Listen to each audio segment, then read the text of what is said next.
Nossa lição de hoje é a lição 82 do livro Justiça Divina e fechamos assim o livro, fechamos o 11º livro em sequência, desde que a gente começou a fazer esse estudo.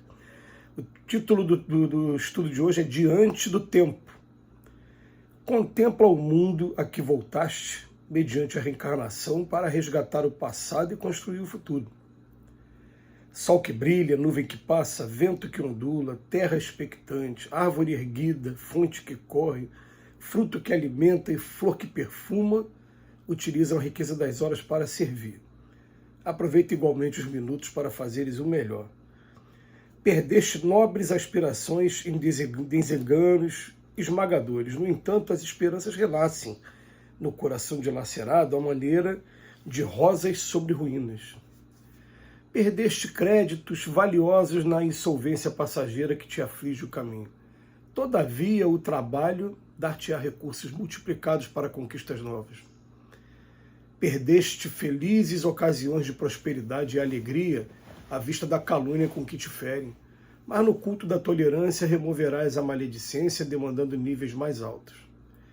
Perdeste familiares queridos que te largaram à solidão, no entanto, recuperá-los-ás tão logo consiga sazonar os frutos do entendimento na esfera da própria alma. Perdeste afetos sublimes na fronteira da morte, todavia reaverás todos eles um dia quando te sentires de espírito libertado nos planos da grande luz. Perdeste dons preciosos da enfermidade que te flagela, mas o próprio corpo físico é santuário que se refaz. Observa, contudo, o que fazes do tempo e vale-te dele para instalar bondade e compreensão, discernimento e equilíbrio em ti mesmo, porque o dia que deixas passar vazio e inútil é realmente um tesouro perdido que não mais voltará. O início da lição, Emmanuel, em apenas um parágrafo praticamente, ele nos chama o exercício da meditação. Que é quando ele fala para a gente, vamos contemplar o mundo que a gente está aqui reencarnado, para resgatar o passado e construir o futuro. E vamos olhar agora as figuras que estão ao nosso redor. Ele fala do sol, da nuvem, do vento, da terra, da árvore, da fonte de água, do fruto e da flor. Quer dizer, recursos bem simples e ao alcance de todos. E ele chama atenção para a gente. Eu percebo que todos esses recursos utilizam a riqueza das horas para servir. E ele termina fazendo essa sentença. Agora vamos aproveitar igualmente os minutos também que a gente tem para a gente fazer o melhor que a gente pode fazer. É claro que assim, uma das coisas que os espíritos mais lamentam quando tem oportunidade de conversar com a gente, do tempo perdido, das oportunidades que foram jogadas fora. Me lembro até de um querido professor José Jorge, professor José Jorge, quem entrar aí no Google, ele tem um livro chamado Antologia do Perispírito, e era uma enciclopédia da doutrina espírita enquanto esteve encarnado aqui entre a gente. E o professor José Jorge falava que ele tinha vergonha do tempo que a gente perde, porque a gente perde muito tempo. O que chama mais a atenção a gente é a gente observar uma pessoa, por exemplo, igual o Chico Xavier, que aproveitou tanto o seu tempo e ainda, sim, reclamar também de que poderia ter aproveitado melhor o tempo. Aí chama muito a nossa atenção, porque desde que a gente conheceu o trabalho do Chico, a vida do Chico, no meu caso particular, há pouco mais de 20 anos, menos de 30 anos, que eu comecei a me dedicar a estudar a vida do Chico Xavier. O Chico, o que marca muito é ele ter conseguido, ser um profissional, como ele falava, de 8 até as 5, como todo brasileiro praticamente faz, cumpre seu expediente, e depois ele trabalhar perto de casa, em Pedro Leopoldo, ele chegava em casa às 5h15, 5h20. Era muito rápido, ele saía, ia andando e chegava em casa muito rápido. E dali, quando foi 5h30, ele se entregava ao trabalho da psicografia e entrava numa jornada de mais 8 horas. Aí a gente vai entender por que é o escritor mais prolixo da história da humanidade. A gente não tem relato de ninguém que tenha escrito mais de 500 livros. como hoje já está catalogado mais de 500 livros saíram da mão do Chico, muitos após a sua desencarnação, materiais que tinham ficado e que estão sendo utilizados agora. Mas o Chico ele falava, eu tinha que psicografar, passar limpo e depois datilografar. Eram os recursos da época. Claro, se o Chico Xavier tivesse encarnado hoje, ele utilizaria talvez muito mais da psicofonia, né? Ele provavelmente falaria no microfone, já estaria saindo ali no computador, e depois ia só corrigindo os erros de português, e o trabalho seria muito mais rápido. Mas ele utilizou os recursos da sua época e fez essa obra toda, e diz que perdeu tempo. Então a gente começa a olhar assim, o quanto que a gente também está aproveitando o nosso tempo.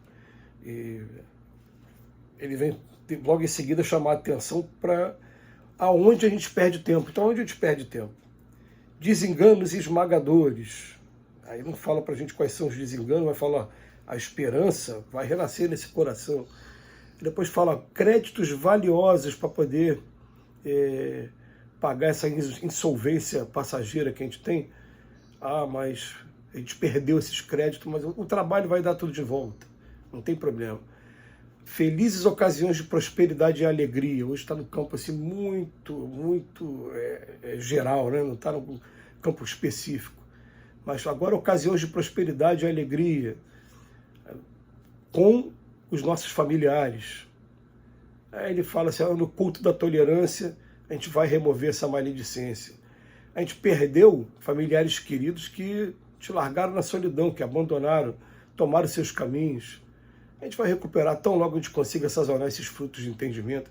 Depois ele fala, e aqueles que foram embora, desencarnaram, quando a gente for espírito libertado dos planos da grande luz, a gente vai encontrar todo mundo. E dons preciosos na enfermidade que te flagela. Fala, mas calma, que o próprio corpo físico ele é santuário que ele se refaz. Então, agora vem falar das perdas. Primeiro, a gente aproveitar o exemplo da natureza. Agora, onde a gente perde? Agora a gente volta para a natureza. A natureza, mesmo perdendo algumas oportunidades também, ela está servindo o tempo todo. Mas as oportunidades que a natureza perde são aquelas circunstanciais, são aquelas que vêm de fora. Né? A fonte, por exemplo, começa a aparecer os obstáculos, e o que a fonte faz? Ela vai se adaptando aos obstáculos, driblando as pedras, como acontece numa cachoeira, por exemplo. Então, ela não para de trabalhar, mas esses obstáculos eles podem funcionar também ali como uma represa, interrompendo o trabalho delas, e elas vão ficar ali de maneira silenciosa, procurando outras formas de trabalhar também. É assim que deve ser com a gente. Conforme a enfermidade for aparecendo no corpo, a gente vai limitando o corpo, mas jamais a nossa capacidade de trabalho. Então, já não posso fazer o 100 que eu fazia antes, eu passo a fazer 90, 80 e quantos der, até fazer o 10. O Chico Xavier, no finalzinho da encarnação dele, estava fazendo a psicografia muito lenta, muito devagar, mas mostrando para a gente que ele não parou jamais de trabalhar. Emmanuel encerra o livro com essa sentença: observa, contudo, o que fazes do tempo e vale-te dele para instalar bondade e compreensão, discernimento e equilíbrio. Então colocou bondade, benevolência para com todos, compreensão também de tudo que está acontecendo comigo, compreensão com o que está acontecendo com os outros ao redor também, discernimento para tomar as medidas mais corretas e principalmente o equilíbrio, porque o dia que deixas passar vazio e inútil é realmente um tesouro perdido que não mais voltará. A gente precisa sim de momentos de lazer, de momentos de descanso, mas esses momentos de lazer e de descanso a gente vai estar sempre repetindo com a gente mesmo. São somente para que a gente refaça as energias. Às vezes a gente faz um passeio e esse passeio parece que dá uma revigorada na gente, mas sempre observando também se a gente não está deixando com que esses momentos de lazer entorpeçam o espírito. Não, é só para a gente recompor a nossa energia e continuar o nosso trabalho, porque o trabalho é vida e vai nos proporcionar principalmente o equilíbrio mental que a gente precisa tanto nessa era da depressão e da síndrome do pânico. Que Jesus nos abençoe hoje e sempre.